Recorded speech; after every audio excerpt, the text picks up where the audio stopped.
સુરતના ઉધના મેડિકલ એસોસિએશનનો પદગ્રહણ સમારોહ યોજાયો, જેમાં ડોક્ટર નીતિન કુમાર પટેલે પ્રમુખ તરીકે અને નવા કારોબારી ટીમે ઉત્સાહભેર પોતાનો કાર્યભાર સંભાળ્યો. સુરતમાં જહાંગીરપુરામાં સ્થિત ધ પ્રિવિલેજ બેન્ક્વેટ્સ ખાતે ઉધના મેડિકલ એસોસિએશન દ્વારા વર્ષ 2026 ને 27 નવી કારોબારી સમિતિનો પદગ્રહણ સમારોહ ભવ્ય રીતે યોજાયો હતો. આ ખાસ કાર્યક્રમમાં પ્રયોશક ગ્રુપના ચેરમેન અને સુરતના જાણીતા બિલ્ડર શ્રી રાજુભાઈ સવાણી મુખ્ય અતિથિ તેમજ સ્પોન્સર તરીકે વિશેષ ઉપસ્થિત રહ્યા હતા.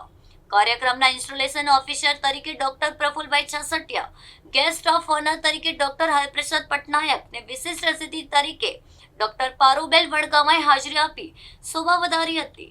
સમારોહ દરમિયાન એસોસિએશનના નવા પ્રમુખ તરીકે ડોક્ટર નીતિન કુમાર કે પટેલ દ્વારા વિધિવત રીતે પદભાર સંભાળવામાં આવ્યો હતો. આ નવી ટીમમાં વાઇસ પ્રેસિડેન્ટ તરીકે ડોક્ટર જ્યોતિ શર્મા ને મંત્રી તરીકે ડોક્ટર જયદીપસિંહ સાંગળોદરની વરણી કરવામાં આવી હતી. આ ઉપરાંત ખજાનચી તરીકે ડોક્ટર અનિતા શાહ, સહમંત્રી તરીકે ડોક્ટર હનીફ બગલાવાલા ને સહખાંજી તરીકે ડોક્ટર પવન પટેલે પોતાના હોદ્દા ગ્રહણ કર્યા હતા. પદગ્રહણના આ કાર્યક્રમમાં ડોક્ટર હરપ્રસાદ પટનાયકે what a mature woman wants વિષય પર એક ખૂબ જ રસપ્રદ અને માહિતીસભર વ્યાખ્યાન આપ્યું હતું. કાર્યક્રમના અંતમાં નવા નિયુક્ત મંત્રી ડોક્ટર જયદીપસિંહ સાંગળોદની દ્વારા ઉપસ્થિત તમામ મહેમાનો અને તબીબોને આભાર વ્યક્ત કરવામાં આવ્યો હતો. આ ગરિમાપૂર્ણ સમારોહમાં સુરત શહેરના અગ્રણી ડોક્ટરો, તબીબી જગતના પ્રતિષ્ઠિત ચહેરાઓ અને અનેક મહાનુભાવો મોટી સંખ્યામાં હાજર રહ્યા હતા.